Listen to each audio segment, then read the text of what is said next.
नमस्कार, बहुत स्वागत है आपका। वर्तमान समय में राहु मीन राशि में गोचर कर रहे हैं और ये 30 मई तक हैं। 30 मई के बाद कुंभ राशि में प्रवेश कर जाएंगे।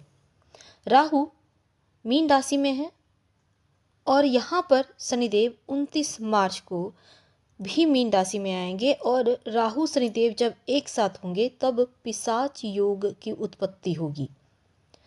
अब ये जो पिशाच योग है, ये बनने के बाद आपकी लाइफ कितनी बदलेगी। सबसे पहले तो हम ये जानते हैं कि राहु का अंतिम चरण समय चल रहा है। अब वो 18 मई को कुंभ राशि में आने जा रहे हैं। हालांकि वो पूर्वा भाद्रपद नक्षत्र में 30 मई तक रहेंगे। तो सबसे पहली बात, मीन राशि में है, यानी जो 12वीं राशि है, यहीं पर बैठे हैं राहु और शनिदेव 29 मार्च को आएंगे। अब ये भाव है मोक्ष का, धर्म का।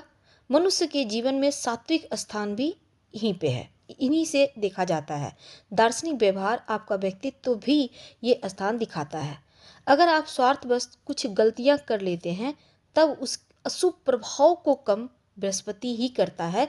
अब देखिए, राहु पूर्वा भाद्रपद नक्षत्र यानी बृहस्पति के नक्षत्र में प्रवेश 16 मार्च को किए हैं और यहाँ पर वो 30 मई तक रहेंगे।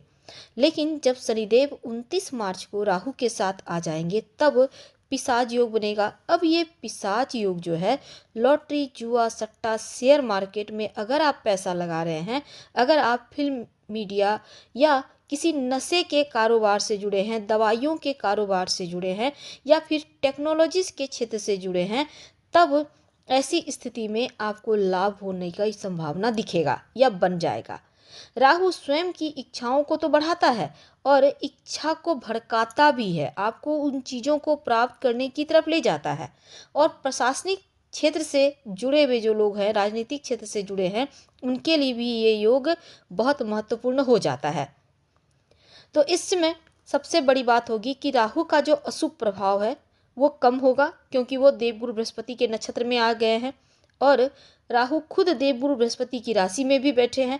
इसलिए अब अशुभ प्रभाव कम होकर शुभ प्रभाव आपको देंगे। दुखों की मुक्ति का ये वक्त कह सकते हैं। इसलिए पिशाच योग बन के भी ये योग भंग होता नजर आएगा, यानी उनका नकारात्मक प्रभाव थोड़ा कम पड़ेगा। मीन राशि आपके प्रथम भाव में ही पिशाच योग बनने जा रहा है। इसका प्रभाव सकारात्मक और नकारात्मक दोनों ही पड़ेगा आपके जीवन पर। देखिए, थोड़ा सा भ्रम है, थोड़ी सी मानसिक अस्थिरता परेशान कर सकती है। हालांकि पहले की अपेक्षा जो 7.5 का पहला चरण आपको दे रहा था, उससे फिर भी राहत मिलती दिखेगी। हाँ, इस समय बदनामी हो सकती है, ऐसे लोगों से ज़रा बचिएगा और किसी भी हाल में अपनी कमजोरी, आपकी खामी, आपकी पर्सनल बातें, पर्सनल चीज़ें किसी से शेयर ना करें, क्योंकि इन 2 महीनों में बहुत ज़्यादा तंत्र मंत्र के चक्कर में भी नहीं पड़ना और तंत्र मंत्र से भी बचना होगा। हालांकि आपके अंदर वो कॉन्फिडेंस है कि आप बहुत कुछ बेहतर कर पाएंगे।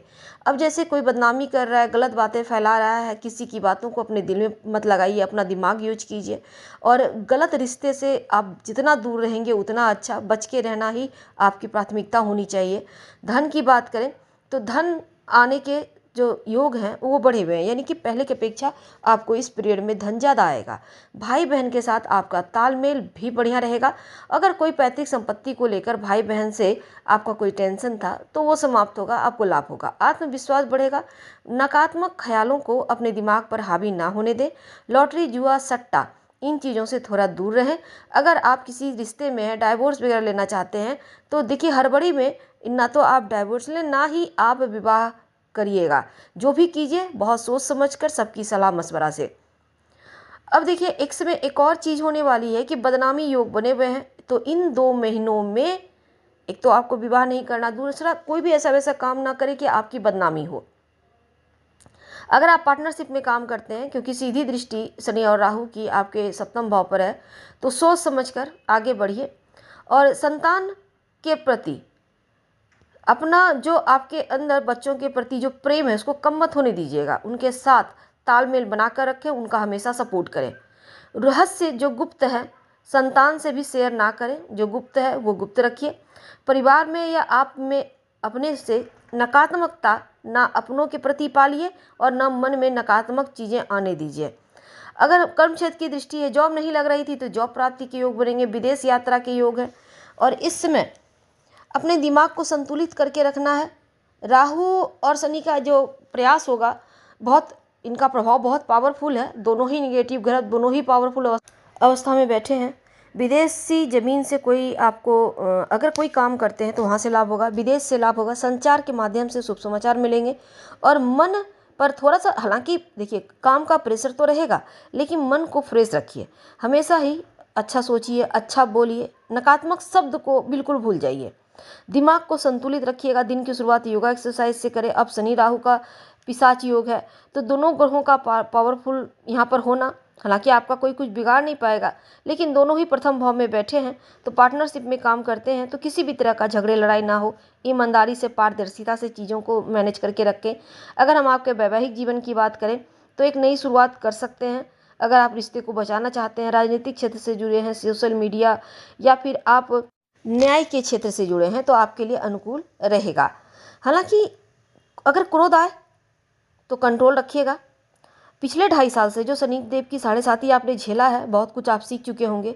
आगे संभल के रहें तो ज़्यादा अच्छा है, क्योंकि ज़बरदस्त संभावनाएं तो दिख रही हैं आपके तरक्की पाने के, लाभ के भी योग बनेंगे। खासकर जो विद्यार्थी हैं, पढ़ाई लिखाई के मामलों में तरक्की होगा। अगर आप विदेश जाकर शिक्षा ग्रहण करना चाहते हैं, संतान के स्वास्थ्य में जो डिस्टर्बेंस है वो थोड़ा कम होगा। विदेश जाकर पढ़ाई लिखाई के लिए योग बनेंगे, विदेशी ज़मीन से लाभ होगा। और अगर आप मीन राशि की महिला हैं, आप प्रेग्नेंट हैं, तब अपना थोड़ा ज़्यादा ख्याल रखिएगा। और इस समय हालांकि सभी मीन वालों के लिए अपने यूरिन इन्फेक्शन की प्रॉब्लम हो सकती है, पानी वगैरह खूब पीजिए, डॉक्टर को दिखाइए अगर कोई प्रॉब्लम है तो, और समस्या को आप इग्नोर मत कीजिएगा। नौकरी व्यवसाय के मामलों में नए चांस आपको मिल सकते हैं और नए शुरुआत हो सकते हैं। हालांकि किसी तीसरे के कहने पर पर्सनल लाइफ प्रोफेशनल लाइफ में रिश्ते खराब मत कीजिएगा। दूसरों की बातों में आइएगा तो पक्का गड़बड़ होगा, इसलिए डिसीजन खुद से लीजिए। और ये जो 2 महीने हैं, जो चीज़ें समझ में नहीं आए ना, वो काम मत कीजिएगा। सीधे राह पे चलिए, टेढ़ा राह पे चलेंगे तब दिक्कत है। और आइडियाज़ बड़ों से ज़रूर लेते रहिए। हालांकि इस समय आप शिव जी की आराधना खूब कीजिएगा, और संभव हो तो आपके लिए, चूँकि ये जो पिशाच योग बना हुआ है, कहाँ सावधानी रखना है, कहाँ बेनिफिट होगा, हमने आपको ये बताया। और अगर वीडियो पसंद आएगा तब लाइक कर सब्सक्राइब कीजिएगा, शेयर कीजिएगा, कमेंट कीजिएगा। उपाय क्या करेंगे? देखिए, शिव जी की आराधना करें, नमः शिवाय का जप करें, या शिवलिंग पर 1 लोटा जल अर्पित करें, पास में कहीं शिवालय होगा तो, और नहीं तो नमः शिवाय का जप अनवरत कर सकते हैं, आपको लाभ होगा। धन्यवाद। हम फिर मिलेंगे किसी नए टॉपिक के साथ।